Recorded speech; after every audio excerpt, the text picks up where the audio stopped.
Good morning, students. Welcome to another session of software architecture and design patterns. In yesterday's session, we have discussed about what is a software architecture, the architecture business cycle, and what is an architectural pattern and different types of architectural patterns. What is a software architecture? It is nothing but the fundamental structure, the basic structure of the software that is being created. That is nothing but the structure of the system or software we are going to create is known as software architecture. It is nothing but a blueprint of the software or structure or system that are we going to develop. In today's session, I will be giving a brief introduction about the concepts such as architectural patterns, reference models, reference architectures, and architectural structures and views. Now, coming to architectural patterns. What is an architectural pattern? An architectural pattern is nothing but a description of the elements and their relationships among themselves with a set of constraints and how they work. That is nothing but what are the elements that are involved in the system and what is the relationship among themselves and what are the constraints that are imposed on them and how they work in real world, or all of these are demonstrated in this architectural patterns. Every architect's first major choice is to design an architecture for the system, and architectural pattern is not an architecture. Architectural styles has also been widely used.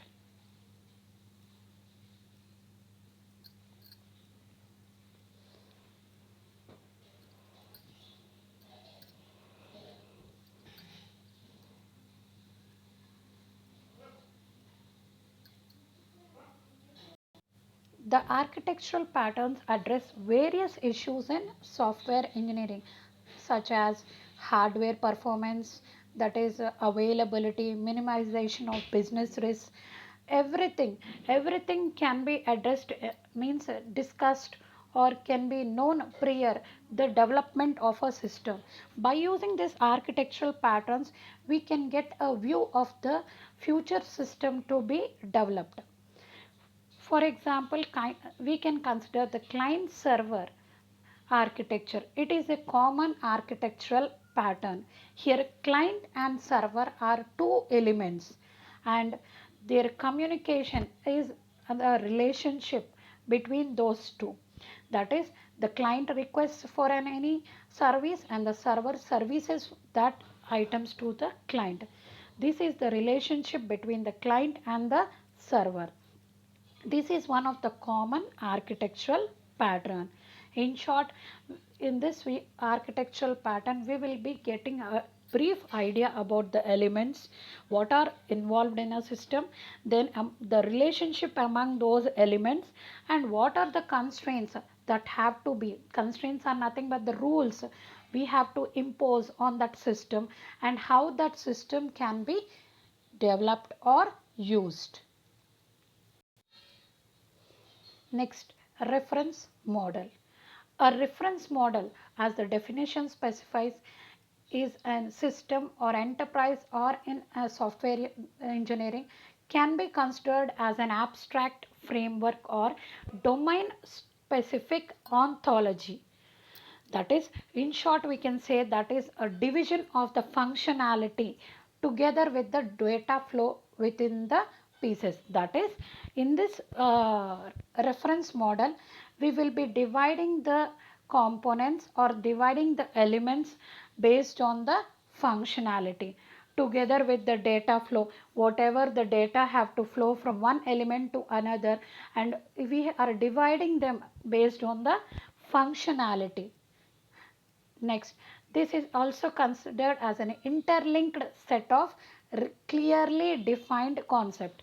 In this reference model, we clearly define what the concept is, what are the elements involved in this concept, and what is the functionality of this concept, and how the data flows from one concept, one component or one element to another. Everything will be discussed in this reference model. So in short, it is a reference model is a standard decomposition of a known problem into parts. That is like a functions in C. It can be dividing into parts and solving them. Means we cannot solve the huge problem. So we divide the problem into small modules and solve those modules. And if we solve the minimum small modules, we get the solution for the upper big problem. Some examples of this are compilers, database management systems, and it is produced by an expert or body of experts to encourage clear communication. Why this reference model is means it is done by experts. This division and everything is done by experts. For what purpose means to clear means to get a clear idea about the communication between the elements and how should it be implemented in the system. Everything to get a clear idea about those things, this reference model is used. This is done by a team of experts or a single person. Next, what are the uses of this reference model? There are many uses of this reference model. First and foremost use, it is used to create standards for both the objects and that model and their relationship to one another. That is, what are the objects involved in it model and what is the relationship among these objects can be clearly stated in this reference model. The basic idea of this reference model is to make the task easy and identify the objects that are involved in this process and what communication is going on between this object and how the objects are behaving among themselves. This can be stated clearly using this reference model. This is one of the first use of the reference model. Second use, the use of reference model is to educate. That is, using a reference model, leaders in software development can break down a problem space into smaller problems that can be understood and tackled and refined. That is, by breaking the major or big problem into small modules or small components, everyone can clearly understand what are the requirements, what the system has to perform, and it can be easily handled by anyone. It can be easily understood and anyone can easily use it and to make the future system uh, highly efficient. Next, the third use of a reference model. A reference model is to improve communication between people. That is, a reference model breaks up a problem into entities that exist and the relationship among themselves. This improves communication between individuals involving in this concept. That is, in this third use, we will be coming to the entities. That is, we are breaking the problem into entities. This is one of the model that you have learned in UML. That is, one is the object oriented model in which we break it into objects and classes and all, and another is entity relationship model. In this third use, we are discussing about the entity relationship model. That is, we are breaking the problem into entities, attributes, the properties of those entities, that is nothing but the attributes, and the relationship among different entities, how are they going on, everything will be clearly demonstrated using this reference model. And the people who are involved in this architecture, software development architecture, can clearly know what is the flow of data, from where it is flowing, how an entity is communicating with other, and everything can be clearly known by using this reference model. The next use of reference model. The use of the reference model is to create clear roles and responsibilities. That is, by creating a model, an organization can dedicate specific individuals or team, making them responsible for solving a problem. See, here the problem is broken into different small parts, and these small parts are assigned to different persons or individual. It can be individual or a team of persons. Making them responsible means we are giving a task to individual persons or team of persons, and the team of persons or individuals will be responsible for solving such problems. It is nothing but, in short, we can say that a task, like any event, if you are organizing any event in your college, say you are organizing a farewell party, everything cannot be handled by a single person. So the catering will be given to some others, the stage decoration for others, the event management to others, and every individual or a team will be responsible for their event. That is, the food catering session will be done by a person or individual or team, and they will be responsible for that. And if it is stage decoration, that team will be responsible for it. Like that, in the project also will be divided into small parts and given to a particular individual or team of people. Then they will be handling that, and they will be responsible for that, the failure or success of it. Okay. This allows a senior manager to hold each of their team members responsible for producing high quality results.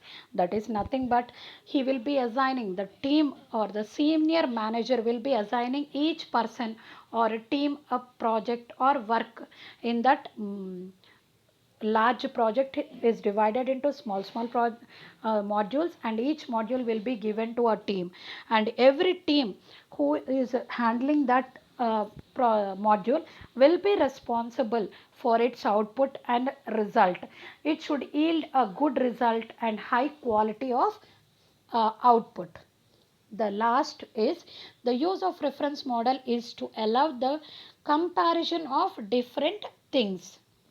That is, by breaking up a problem into basic concepts, a reference model can be used to examine two different solutions to that problem. That is, here a basic problem or main problem is divided into modules, small modules, and each module is given to some team of persons.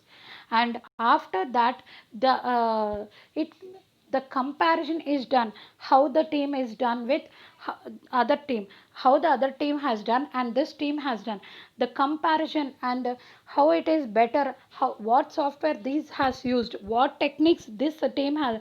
Team 1 is given one module, team 2 will be given one module. Team 1 will follow their way, and team 2 will follow their way. Now after that, the senior manager will compare which team has done better, which team has followed a different techniques and efficient manners for solving that problem. He will be able to compare all these things, and which is the best solution for the problem, and which is apt, everything, which solution is good. He will able to conclude that. The reference model is used for that purpose also.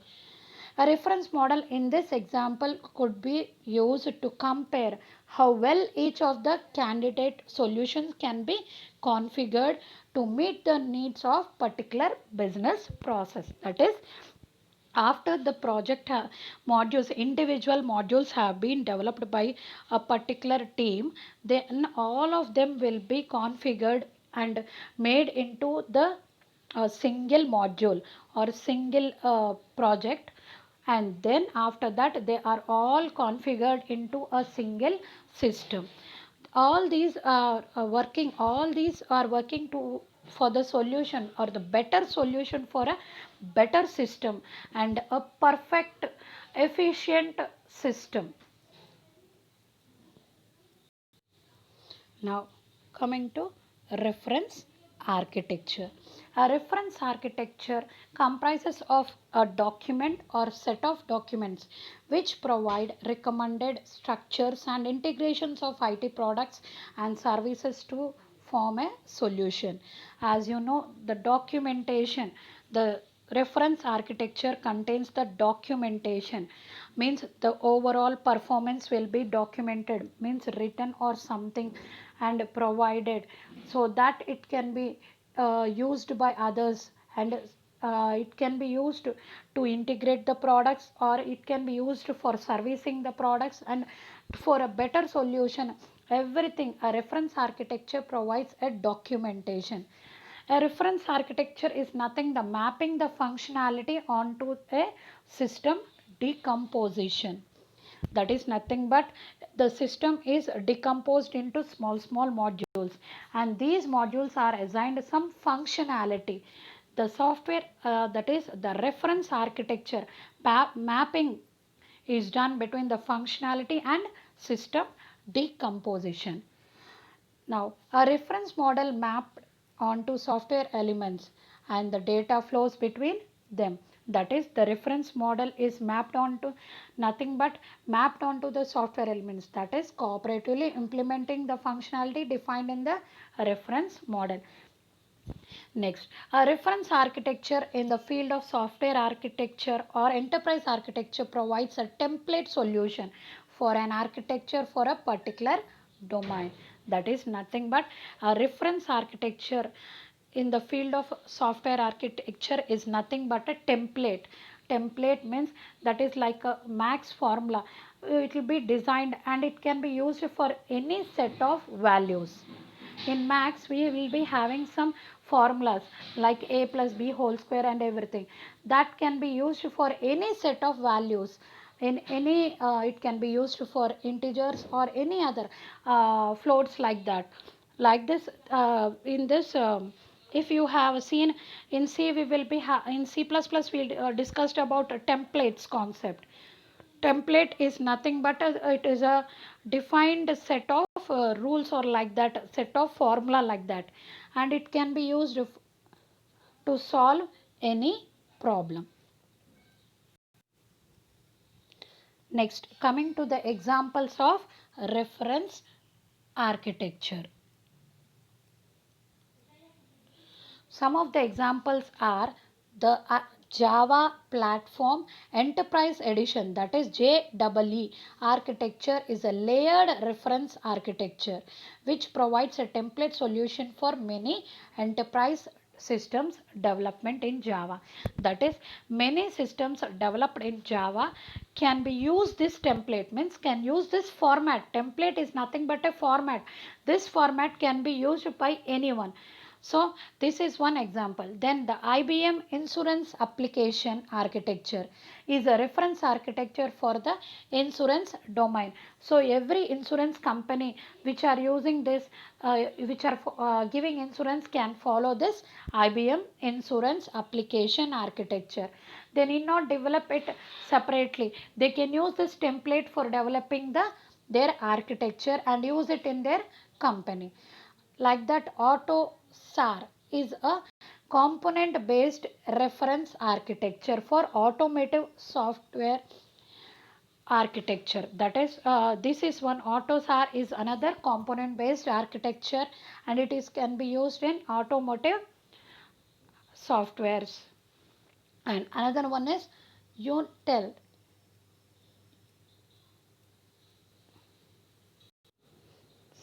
Ulinix is a reference architecture for railway signaling system. That is, you have all many times traveled in a train and you have also seen that a person is giving a signal for a particular train to travel in the track, and after that he is giving the signal for other one, such that no two trains collide each other. Such a railway signaling system uses reference architecture. The relationships of reference models, architectural patterns, and reference architectures and software architecture are demonstrated in this below figure. Till now we have studied about what is a software architecture, then what are a relationship of reference models, what is a architectural pattern, what is a reference architecture, and in this diagram we will be seeing the relationship between those parts, that is reference model, architectural patterns, reference architectures and software architecture.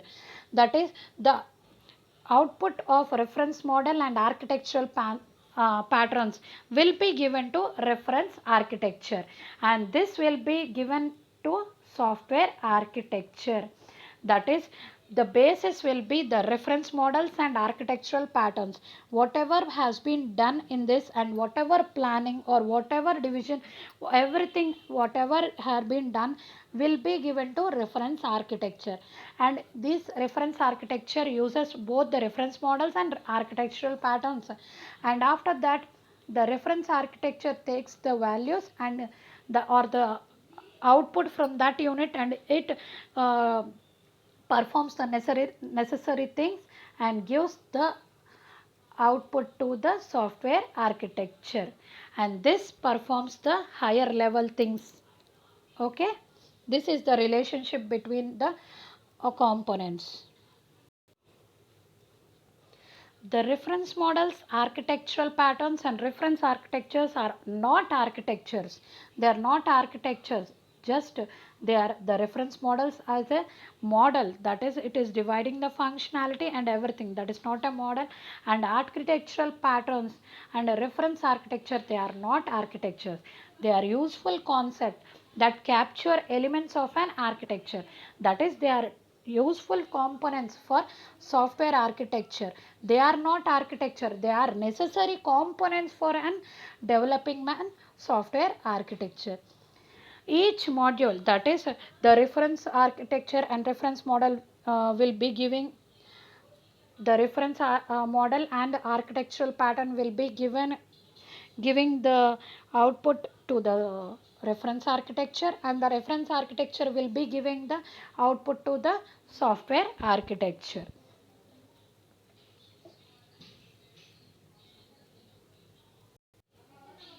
Next concept is architectural structures and views. What is a view? A view is nothing but a representation of a set of elements and the relationship among themselves. As we have discussed earlier, what is a view? A view is nothing but an element and the set of elements that have relationship among themselves. That is a view. Then what is a structure? A structure is nothing but a set of elements itself as they exist in the software or hardware. So views are nothing but a representation of a set of elements and the relationship among themselves. That is, what are the elements involved in the project and what is the relationship among the elements of the project comes under this views. Then what is a structure? A structure is nothing but how internally they are stored, how they will be stored, or how they exist in the software or hardware. That is the set of elements itself as they exist in a software or hardware. That is nothing but how they are stored internally, how they are demonstrated internally comes under this structure. So while designing a project, or everyone should clearly know which structure to use, which structure is best for this. Every structure will not be suitable for our project.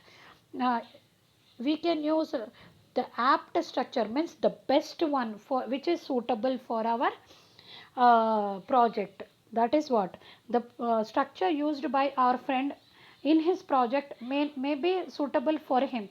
It may not be suitable for my project, since it does not yield good result for me or it increases the cost for me. So I have to choose my best structure. Okay. Here are some software structures. They are module structure, component and connector structure, and allocation structure. These are some software structures. I will be explaining them in detail in one by one. First, module structure. First is module structure. In this module structure, as the name implies, we are dividing the problem, that is the basic system or project, into small modules, and we are giving what functionality that module should do and what are the responsibilities that module has. Everything is designed in this module structure. We are giving a structure to every unit. Next, we also say what is the primary functional responsibility assigned to each module. That is, we divide the problem into small module and we give the functionality or responsibility. What functionality this module has to be doing, and everything, what are the tasks this module has to be uh, doing. Everything is done here in this module structure. Then coming to decomposition. Decomposition means shows how larger modules are decomposed into smaller ones recursively. That is, if you have seen divide and conquer method in data structures, then you will be able to know this decomposition. That is, in this uh, divide and conquer method, the major problem or the big problem will be decomposed into small modules, and those small modules will be decomposed into small modules until we get a solution for the minimum modules. We will be decomposing the problem. That is used in the quicksort algorithm. If you are familiar about the quicksort algorithm, then this decomposition part you will be able to easily understand. In the quicksort algorithm, the major problem or the major thing we do is that we decompose the problem into sub problems, and these sub problems into sub problems like that, and we solve those sub problems. So here the decomposition is also the same. Then uses. The units are modules, procedures or resources on the interface of modules. These units are related by the users relation. That is, based on the uses, how these are used and how they perform, they are decomposed. Next comes to layered. Uses relations structured into layers. As we have seen, a layered architecture. Layered architecture means we can say, for example, layered architecture is the client server architecture. In this, there will be layers, that is client layer and server, and the client, it is an client server architecture. The client will be communicating with the server, and the client will be asking for the server for any service, and the server will be providing the services, and these two communicate with each other. Like this, the relationships are shown in this part. Coming to class or generalization, we have also learned inheritance concept in C++. This demonstrates, that is, inheritance is deriving the properties of the base class into the derived class is known as inheritance. That is, the base class and properties are inherited into the derived classes. Like this, the basic problem is divided into small problems, and these small problems are divided into other small problems. Whatever they are divided, the relationships will not break between them. The modules, the main project is divided into modules, and it is divided into sub modules, and it is solved, but the relationship between the modules and everything is shown clearly, and the relationship is demonstrated clearly. you can refer the inheritance concept for this. That is, inheritance means the base class properties will be inherited to the next class, old class properties to the new class.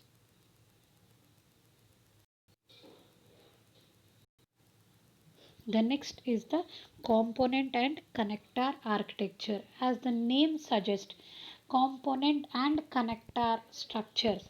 Component means nothing but the elements. The elements are all known in this structure as components, and the connectors are nothing but the communication links, or the communication between one component to another component is clearly demonstrated in this communication and connector structure. This relationship, this structure shows the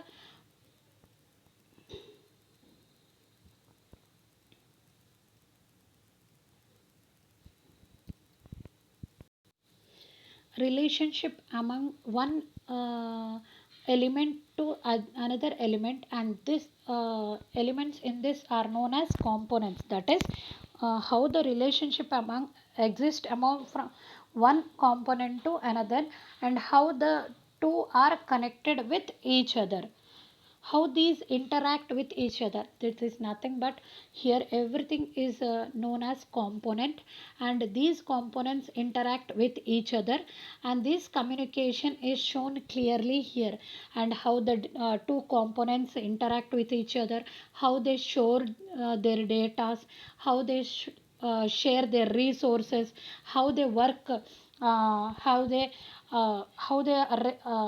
progress, how do the data move from one end to another and a component. Everything will be shown here clearly. In this structure, one process communicates with other, and this connection, how this connection is going on, what are the operations going on between this process, and how they are communicating with each other, everything is shown in this component and connector structure. Here we will be having the shared data, client server, concurrency components. And shared data means sharing the data, or sharing the resources between it. Data may be a resource, a file, everything between the components or between the processes, and how they share it will come in this shared data or repository. Repository is nothing but a central place where the data is stored. That is, two processes are communicating. They want some data. This data will be kept in some repository, and those processes use that shared data.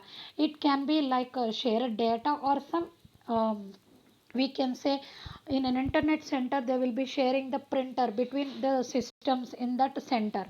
One process will be using, or one person will be using the printer first, then again after that he will be coming out and other one is using it.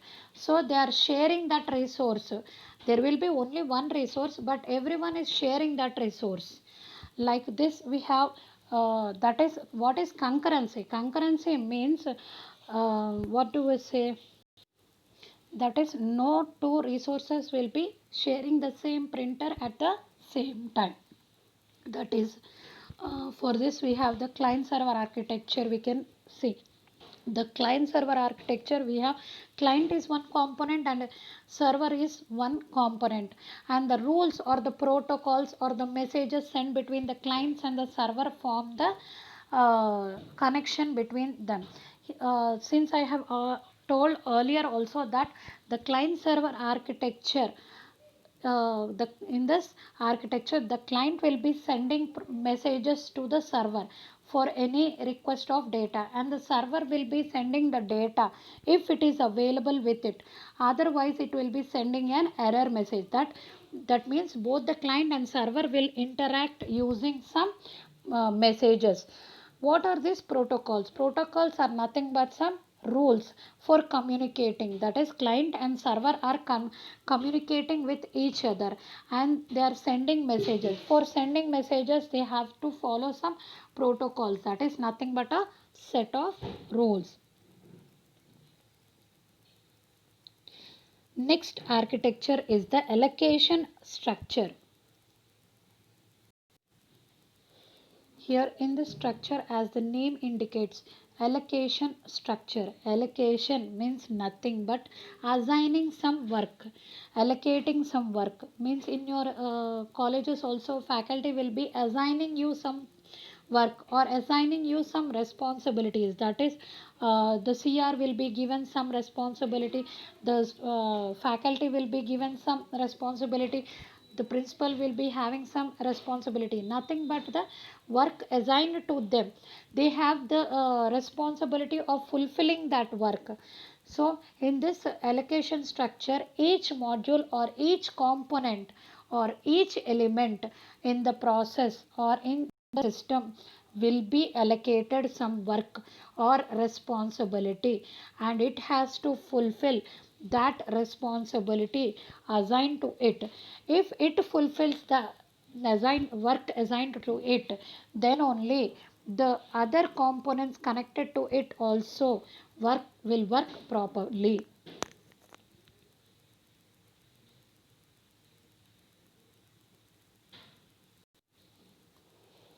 In this software architecture, this allocation structure also demonstrate the main responsibility of software teams. That is, they have to see in work assignment we will be uh, assigning responsibility for implementing and integrating the modules to development teams. That is, after the whole architecture is done and everything is done, the responsibility of integrating each module into correct procedure, that is we have to correct integrate all these modules and then only it will be formed into a big system. So the development teams will be responsible and for all these things. Coming to deployment, it shows how software is assigned to hardware processing and communicating elements, and relationships are allocated and migrated to the allocation in dynamic. Next, how these structures are related to one another is given here. In this, we are relating structures to each other.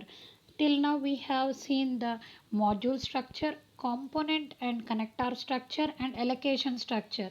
Now, we are seeing the relationship between these structures and how are these related to one another.